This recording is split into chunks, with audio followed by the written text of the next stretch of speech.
یہ 3 جلدوں میں آتی ہے. اس میں آپ کو کلچر بتایا جائے گا. کلچر بتایا جائے گا.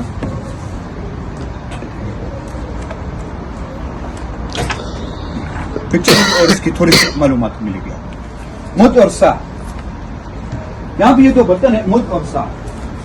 چھوٹے والا برتن مد ہے, بڑے والا سا ہے. نبی کریم صلی اللہ علیہ وسلم جو ہے اتنے پانی کی مقدار سے, اتنے سائز سے آپ وضو فرماتے تھے. ایک سے آپ وضو فرماتے تھے. اس کے 4 بھرو یہ سا بنتا ہے, اور اتنے پانی کی مقدار سے آپ غسل فرماتے. سائز یہ ایکچوئل سائز ہے. یہ برتن ہم نے کاپی بنایا, اور یہ بک اور یہ مدو آپ کو یہیں پہ باقاعدہ سند کے ساتھ ملے. یہ ان کی سند ہے. مد اور سا کی ایک ہی سند ہے. یہ والا برتن ختم ہو چکا. باقی آپ لوگ اندر جائیں, گھومے پھرے, ویڈیو پکچر بنائیں. جن کا باقی حجرہ جو ہے کمرہ ہے, بیسیکلی کمرہ نہیں ہے. جسے آج ہم سالہ بھی کہتے ہیں, اور برآمدہ. اردو میں کہیں گے برآمدہ, اور ہندی میں کہیں گے آنگن. یہ برآمدہ تھا. اس برآمدے میں 3 قبریں بنی ہوئی ہیں. اس طرف مسجد نبی کی دیوار, یہ مسجد نبی ہے.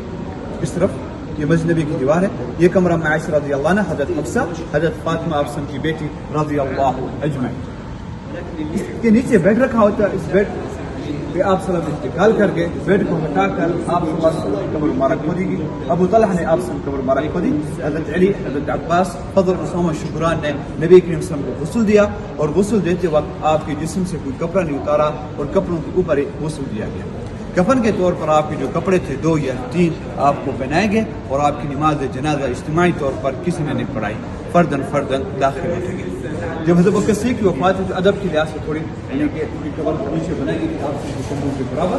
جب عمر آپ عائشہ سے عرض کرتے ہیں, عمر ہم عائشہ نے اجازت میں دے دیتی, اور تینوں قبر مبارک جو بن جاتی ہیں یوں بن جاتی. اور آگے میں آپ کو دکھاؤں گا کس طرح وقت بھی گزرتا گیا اور چھتیں بھی کمزور ہوتی گئی. عمر بن عبدالعزیز رحمۃ اللہ کے زمانے میں یہ چھت اور یہ والی دیوار گر گئی تھی. کس طرح آئے ہم آپ کو آگے دکھاتے ہیں. آ جائیں چلے میرے بھائی, آپ لوگ چلیں. کپڑا لگاتے ہیں. آج ہم جالے سے دیکھتے ہیں, ہمیں یہ کپڑا نظر آتا ہے ظاہر بے برس. بلکہ 10 سال بعد سلطان محمد قلاوون نے آ کر پہلا گنبد بنایا. یہ والا گنبد ہمیں نظر نہیں آتا. ہم لوگ جب دن زیارت کے لیے آتے ہیں, میرے بھائی اپنا ہاتھ اٹھا لیں. ہم لوگ یہاں سے جب داخل ہوتے ہیں باب السلام سے, یہ باب السلام ہے, ہمارے سامنے ہوتی ہے 3 جالیاں, 1 2 3. پہلی بھی خالی ہے, آخری بھی خالی ہے. تینوں قبر مبارک جو آتی ہیں میڈل میں آتی ہیں. سب سے بڑے والا ہال جیسے یہ دیکھ رہے ہیں آپ لوگ پیچھے, یہ آپ سب کے چہرے کی بالکل سامنے. پھر ان کے بعد ان کے بعد آپ لوگ تو ویسے دیکھا جائے تو آپ لوگوں کے پاس بالکل کچھ بھی نہیں آتا سوائے ریاض جنت. آپ لوگ جو آتی ہو یہاں تک آتی ہے, کچھ ہے کچھ بھی نہیں ہے. جب تک آپ لوگ یہاں تک نہیں آتی تینوں قبر کی سیٹ تک. آپ سب کا سر مبارک ریاض جنت کی طرف, پاؤں مبارک بقی کی طرف, چہرہ مبارک ان گولڈن جالیوں کے سامنے. اس کے 200 سال بعد آسمانی بجلی سے, لائٹنگ سے مسجد کو آگ لگ گئی. اس طرح مسجد نبی تینوں سائڈ سے جل گئی, اور گنبد بھی جل گیا, اور کچھ عرصہ اسی طرح جلی بھی رہی, کیونکہ لوگ اپنے ادب کی وجہ سے لوگ اندر نہ جاتے, کہیں ہماری بے ادبی نہ ہو جائے. جب دوبارہ بنایا تو اس طرح بنایا, پھر اسی کے اوپر یہ بڑا والا گنبد بن گیا. پہلے سلور میں رہا اور بعد میں اس کو گرین کر دیا. تو چلتے ہیں جی آگے, ہم آپ کو دکھاتے ہیں آسمانی بجلی سے, لائٹنگ سے. جب بارش برسے بدل کے رشتے ہیں بجلی کی چمک, تو آئیں جی ہم آپ کو دکھائیں یہاں پہ. چلے میرے بھائی, آپ اس طرح میرے بھائی تھوڑا سا ادھر ہو جائیں. 7 ہجری میں اس طرح مسجد نبی بن گئی غزوہ خیبر کے بعد. یہاں 50 میں 50 میٹر تھے, اور آدمی کمرے بھی بڑھ گئے تھے, 2 کے بجائے 4 ہو گئے. 3 بیویاں اور 1 بیٹی تھی. آگے چلیں.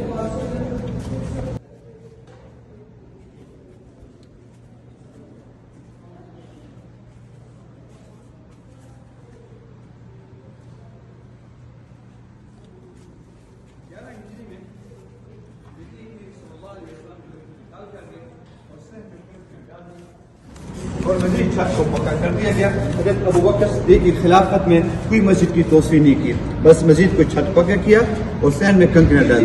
حضرت عمر بن خطاب کے زمانے میں اصحاب صفا کو ختم کر دیا گیا, اور مسجد نبی کا کل رقبہ جا تقریباً 3500 میٹر مربع میں قبلہ رخ میں, اور مغرب کی طرف مسجد کو بڑا کر دیا گیا. یہ والی چیز یہاں پہ ختم ہو گئی, اصحاب صفا کو ختم کر دیا گیا. یہاں بھی آپ سم کی قبر مبارک مسجد سے باہر تھی. آگے چلے. حضرت عثمان غفان, حضرت عثمان غفان کے زمانے تک آپ صلی اللہ علیہ وسلم کی قبر مبارک جو ہے مسجد سے باہر رہی. جیسے جیسے مسجد بڑھتی گئی اور نبی کریم صلی اللہ علیہ وسلم قبر مبارک بھی مسجد کے اندر آئے. یہاں دیکھیں نہ کوئی گنبد ہے اور نہ ہی کوئی مینار ہے. سب سے پہلے جو مینار بنائے گئے تھے بنو امیہ کے زمانے میں 88 سے. تو یہاں دیکھیں جی ہم آپ کو دکھا رہے ہیں حجرہ اور غرفہ. دیکھیں یہ غرفہ مانی بیڈ روم, حجرہ مانی صحن برآمدہ, یہ کھڑکی اور یہ دروازہ. یہ دروازہ جب آسم معاشے کے پاس ہوتے تو مسجد نبی کو جاتے تو اس دروازے سے جاتے تھے. جب آسم بیٹی کو نماز کے ٹائم بلاتے تو اس کھڑکی سے بلاتے تھے رضی اللہ اجمعین. یہاں پہ آپ صلی اللہ علیہ وسلم انتقال کر گئے, اس بیڈ کو ہٹایا تو یہاں پہ دیکھیں آپ کو قبر کھدی ہوئی نظر آ رہی ہے, اور یہاں پہ آپ کو غسل دیا جس میں بیری کے پتے اور بیرا غرس کا پانی. کفن پہنانے کے بعد یہاں پہ آپ کو سلا دیا. یہاں سے صحابہ کرام داخل ہوتے گئے اور یہاں سے باہر نکلتے گئے. پھر 2 یا 3 دن کے بعد اس طرح آپ کو قبر میں اتارا گیا. تو یہاں دیکھیں یہ تینوں قبریں, یہاں دیکھیں یہ تینوں قبریں آپ صلی اللہ علیہ وسلم, حضرت بکر صدیق اور عمر الخطاب. اور یہی چیز ہے 5 کون والی دیوار کے اندر ہے. یہاں تک نہ کوئی جا سکتا ہے نہ جانے کا کوئی راستہ ہے. اور جتنے بھی آپ لوگ پکچر وغیرہ دیکھتے ہیں یہ سارے کے سارے فیک ہیں. سب سے پہلے آپ سلام, پھر ان کے بعد حضرت بکر صدیق, پھر ان کے بعد حضرت عمر بن خطاب. قبر اس ترتیب سے, اسی ترتیب سے یہ ادب کی وجہ سے نیچے تھوڑا پیچھے جی.